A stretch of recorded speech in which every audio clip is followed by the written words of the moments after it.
1985, I was invited to form a new company, the Napac Dance Company, as opposed to the old Napac Ballet. And Rodney Phillips and I agreed that it should be a dance company as opposed to a ballet company, because we didn't want to set up in opposition to the two major classical ballet companies in this country, Pact Ballet and Cape Ballet. And I particularly was very keen to form a company which concentrated on 20th century work. Now I say 20th century as opposed to classical or contemporary, because it's my very firm belief that well-trained classical dancers can work in virtually any style, obviously with a certain amount of coaching and tuition. And so in early '85 we set about auditioning and started with a company of 20. It's since grown to 34 dancers. We don't intend to increase that number. It's a good, flexible, sized company.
About what you're doing, okay? It's not worth it.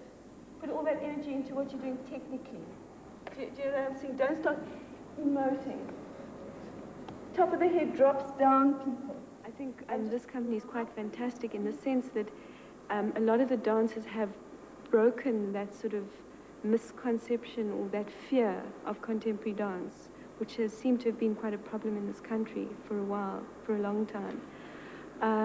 And it's, as a choreographer, it's a pleasure to work with them, because I don't meet with any kind of expectations, and I don't feel that I have to make them look pretty and beautiful and romantic, that I can actually put them through any kind of process and know that I will get the results that I want. Isimemezelo sokugcina sabagibeli bendiza engu SAA 323 iya eLondon. Abahambayo abangene esangweni leshumi nanye. I have a need to free associate through image, not necessarily through dance and not necessarily through theatre. drama, but just through pure images. I mean, when I think of images, I think them through my body. I'm non-narrative. I don't have a narrative. There's no necessary storyline. And I'm sure if people could just allow themselves to drop their preconceptions and their kind of conditioned responses, there's another sort of theatrical thing that is happening. And it's about them being able to retune their conditioning and their responses. It's just as much a challenge for a performance to balance as it is to be a dramatic character. I have a very firm policy of putting South African, or best South African choreographers' work on stage. Robin Orlin, who has had a very hard struggle in the Transvaal, has found her platform here with us. I asked Chris Kindo to remount his Dance of the Rain for the company. He'd done it for UCT Ballet School and had won the National Choreographic Competition. And it has turned out to suit the company extremely well. It's mainly in three movements. The first being the desert, let's say the Kalahari Desert, no rain, no water, animals struggling for survival. And the second one's the anticipation of rain. And then the finale, which is the celebration of rain.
outside leg to the side. Right? And.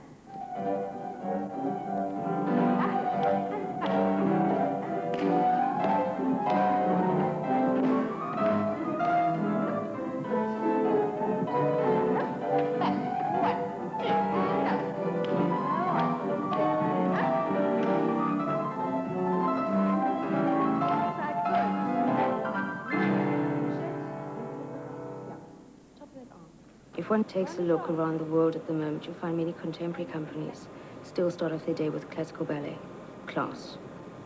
Classical ballet, to me, is basic structure for all other forms of dance, any form of dance. Once you've got a classical training, it's actually very easy to fall into another form of dance. Basic structure of a class hasn't changed over many, many years, interestingly enough. The warm-up process, obviously you go through your pliés, your tendus, which is gradually warming up the limbs, the use of the body, the use of the spine. Funnily enough, in classical ballet, we don't actually warm up the spine to the same degree as we do in contemporary dance, which is the one thing that I find we could do a little bit more of. Once you've warmed up the limbs, you come away from the bar into the center where you actually have to find your center, find your weight over your 2 feet before you would start any bigger allegro work. Off you go. And.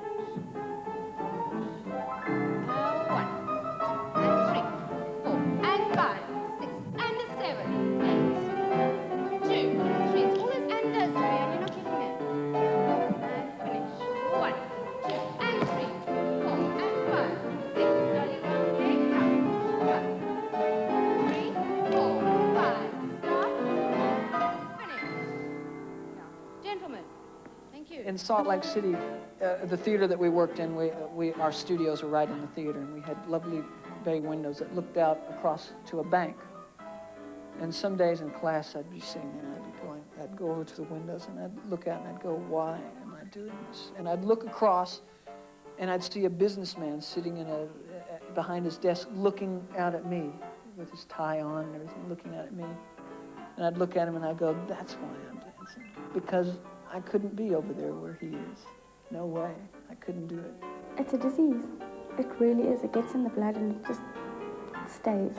It's the physical and the mental. It's pushing yourself, I think, beyond your limits.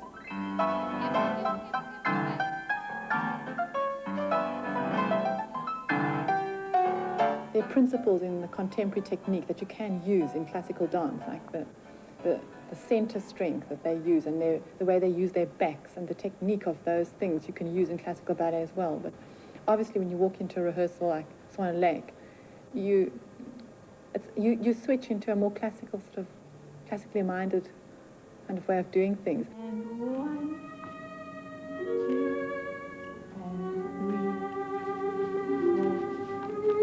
4, 5, 6, 7.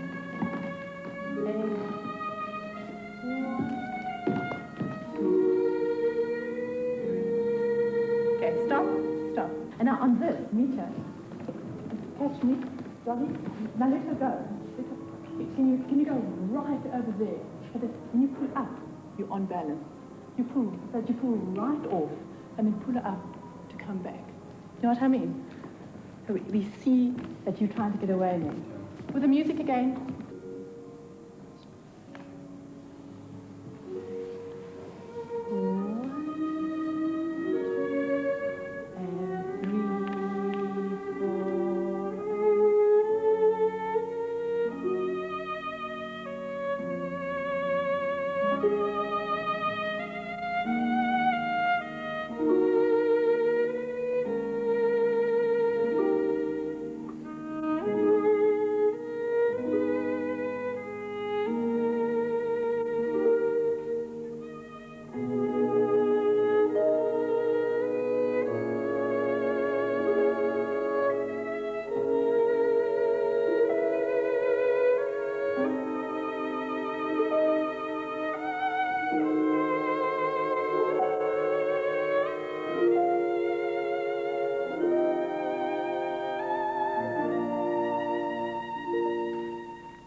listening. You know, the solfege it's more that than laying your head along the arm.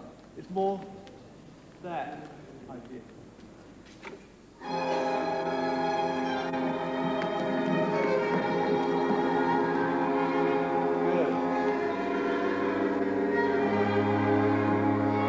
Try not to jerk it. It must be like breathing.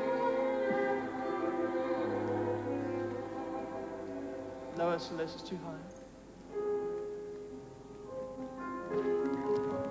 And Alex, try to raise it to 90 just before you relevate, just before you rise. Very soft shoes for this, ladies. Much too much noise. I first used the music, the César Franck Piano Quintet, in Stuttgart when I was a dancer with Franco's company. And then it was a very different sort of ballet, very heroic, all sorts of significances known only to me. Then when I joined the Royal Ballet, I had the opportunity to do a workshop piece. And I decided to use the same music, doing it in a completely different way, with 7 girls. And Patricia Ruan, who was one of the company's ballerinas, beautiful, beautiful dancer, agreed to do the leading role. And we worked in the course of a tour on stone floors, in seam docks, in drafty church halls, anywhere where we could get this ballet together. And then it was taken into the repertory. So it was quite nice to have achieved a repertory ballet, having got the thing together under, let's say, very frugal circumstances. I then redid the ballet in Zimbabwe when I was there as a guest ballet master, again for Pact Ballet, and now again for Napac. Still in the sort of Royal Ballet version, but with quite a few changes each time. So it's undergone quite a metamorphosis. I think it's white-hot music. It's funny, with only 5 instruments, I think it's extraordinary what César Franck achieves in the sort of degree of sensuality and passion. Extraordinary. And yet, also moments of icy, chilling coldness. And I like to think in the ballet there is that icy fire, you know, the intermingling of steel with the furnace.